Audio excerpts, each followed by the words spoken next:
네, 안녕하십니까. 반갑습니다. 새해 복 많이 받으십시오.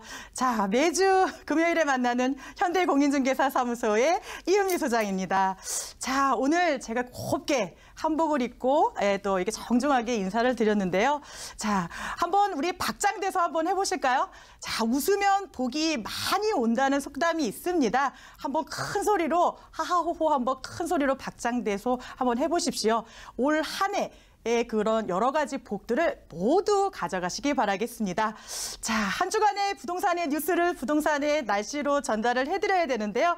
자, 이번 설날에는 그렇게 날씨가 춥지 않다고 합니다. 자, 부동산 날씨에도 좀 봄이 왔으면 좋겠는데요. 이번 주 부동산의 날씨 살펴보도록 하겠습니다. 자, 첫 번째 부동산의 날씨 살펴보도록 합니다. 자, 지금 이번 연도에 실질적으로 이 세테크에 대한 중요성이 굉장히 있다고 말씀을 더 드릴 수가 있겠는데요. 지금 부동산 공시지가에 대한 이제 반영이 앞으로 될 예정이기 때문에 어떤 시점에 반영이 되는지 예정이 되어 있고요. 지금 기준시가 발표 일정을 좀 살펴보게 되면 주택 가격 같은 경우에는 4월 30일 날 기준시가가 정확하게 발표가 될 예정입니다. 자, 개별 주택 같은 경우에도 주택 가격 같은 게 4월 31일경에 기준시가가 발표될 예정이고요. 지금 이 기준시가를 기점으로 해서 재산세, 종부세, 그런 이 보유세에 대한 이런 부분들, 시점들도 굉장히 조금 살펴보셔야 되겠는데요. 지금 주택 재산세 같은 경우에는 7월에 이제 반영이 될 예정이고요. 토지 재산세 같은 경우는 9월입니다. 자, 건강보험료, 이 재산세나 여러 가지 세금의 인상으로 인해서 건강보험료도 11월 정도에 이런 증액 부분을 확인하실 수가 있겠고요. 자, 종합부동산세는 12월입니다. 자, 이 기준은요, 올해 6월 1일 소유 기준이다라고 말씀을 드릴 수가 있겠는데요. 자, 강남 아파트 고가 주택 밀집지 같은 경우에는 많게는 50에서 60%의 그런 이 세금 인상이 불가피할 예정이기 때문에 실질적으로 똘똘한 한 채 하는 부분이 바로 이 세테크에 대한 중요성을 더 생각을 하게 됩니다. 앞으로 이런 세금과의 관계된 여러 가지의 그런 부분들도 잘 살펴보셔야 된다라고 정리해 볼 수가 있겠습니다. 자, 다음 지역의 날씨 살펴보도록 하겠습니다. 자, 보유세 부분에 대한 부분들이 많이 얘기가 나오고 있는데요. 제가 좀 예를 들어서 실질적으로 이런 감을 좀 말씀을 좀 드려보겠습니다.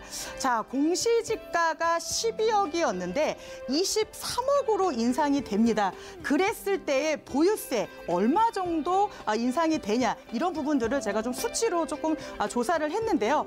자, 2018년 공시가격이 12억 2천이었습니다. 2019년 23억 6천만 원으로 93% 정도 인상이 된다라고 말씀을 드릴 수가 있겠습니다. 자, 보유세 같은 경우에는 687만 원으로 약 50% 정도 인상이 된다라고 말씀을 드릴 수가 있겠고요.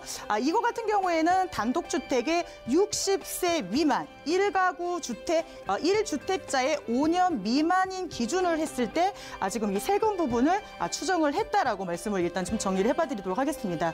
자, 그러면 용산의 한남동 같은 경우에는 공시지가가 8억 4천이었는데 자, 이번에 세금의 공시지가의 인상으로 인해서 13억 9천만 원으로 65% 정도 인상이 된다라고 말씀을 드리고요. 보유세 같은 경우에는 50% 355만 원으로 인상이 된다라고 말씀을 드릴 수가 있겠습니다. 강남구 삼성동 좀 살펴보면은요, 공시가 14억 6천인데 17억 1천만 원으로 약 17% 상승을 한다라고 말씀을 드릴 수가 있겠고요. 보유세 같은 경우에도 900만 원으로 약 48.3%가 인상이 된다라고 말씀을 드릴 수가 있겠습니다. 서울 전체적으로 표준 단독주택의 이 평균 가격을 보시게 되면은요, 자, 인상이 됐습니다. 20%, 10%, 공시 가격은 약 20% 정도 상승이 되고요. 자, 그리고 보유세 같은 경우에는 10% 정도가 상승이 된다라고 말씀을 드릴 수가 있겠습니다. 새해에 좀 좋은 소식 많이 드려야 되는데 이 부분은 한 번은 겪어 나가야 될 문제입니다. 보유세 부분에 대해서 많은 이런 세테크, 절세하는 방법 정말 중요한 부분이다라고 말씀을 드릴 수가 있겠고요. 자, 단독주택 밀집지의 공시가의 상승률 1위 지역이 어떻게 됐냐면요. 마포 연남동이 되겠습니다. 65.6%로 1위를 했고요. 그리고 강남 심사 같은 경우에는 공시가 상승률이 54.1%가 해당이 됐다라고 말씀을 드릴 수가 있겠습니다. 자, 용산 한남 같은 경우에는 43.7%다라고 정리를 해봐 드리도록 하겠습니다. 자, 다음 부동산의 날씨 살펴보도록 하겠는데요. 이번 부동산의 날씨는 굉장히 맑습니다. 토지의 날씨 한번 살펴보도록 하겠는데요. 자, 뭐 내용은 있지만 지금 전국에서 가장 땅값이 많이 오른 지역은 어디일까요? 좀 가려볼까요? 예. 만약에 아시는 분들 문자 주시면 제가 커피 한 잔 쏘겠습니다. 자, 전국에서 가장 땅값이 많이 오른 지역은요. 자, 파주 지역이 되겠습니다. 지금 뭐 남북 관계 그런 개선, 그런 개발감 여러 가지로 자, 이 수치적으로 봐도 경기 파주시가요. 변동률이 9.53%로 전국에서 1위를 하고 있고요. 자, 서울 용산구 같은 경우에는 8.60으로 2위를 했습니다. 동작, 마포, 강원 고성군 같은 경우에도 전국적으로 5위를 한 만큼 그만큼의 여러 가지 그런 개발적인 또 그 접경지 가깝게 있다 보니까 투자 수요가 많이 몰리는 그런 부분으로 인해서 집가 상승이 많이 됐다라고 말씀을 드릴 수가 있겠습니다. 자, 토지도 가격이 상승을 하고 세금도 가격이 상승을 하고 참 많이 상승을 하고 있습니다. 자, 다음 지역의 날씨 살펴보도록 하겠습니다. 자, 2018년 서울시 이거 좀 재미난 날씨다고 말씀을 드릴 수가 있겠는데요. 월세의 그런 시장 변동성을 한번 도표로 한번 좀 살펴볼 수가 있겠습니다.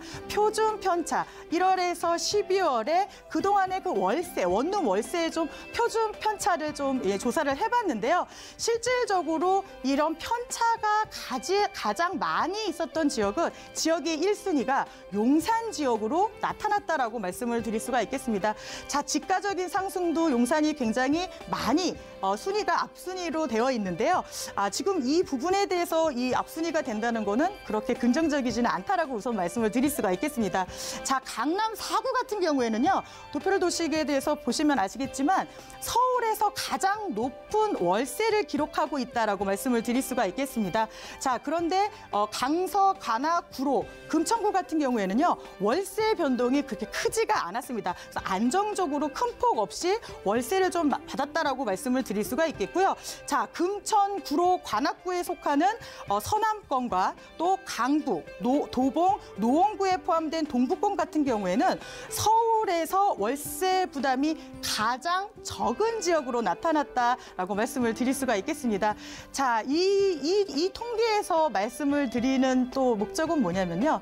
자, 투자를 할 때 지금 용산 지역 같은 경우에는 편차가 굉장히 크다고 말씀을 드렸습니다.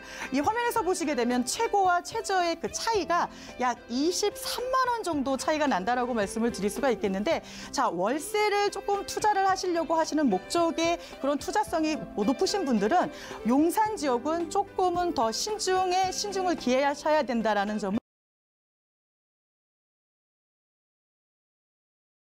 좀 더 말씀을 드려보도록 하겠습니다. 자, 올해 새해 복 많이 받으시고 지금까지 부동산의 날씨였습니다.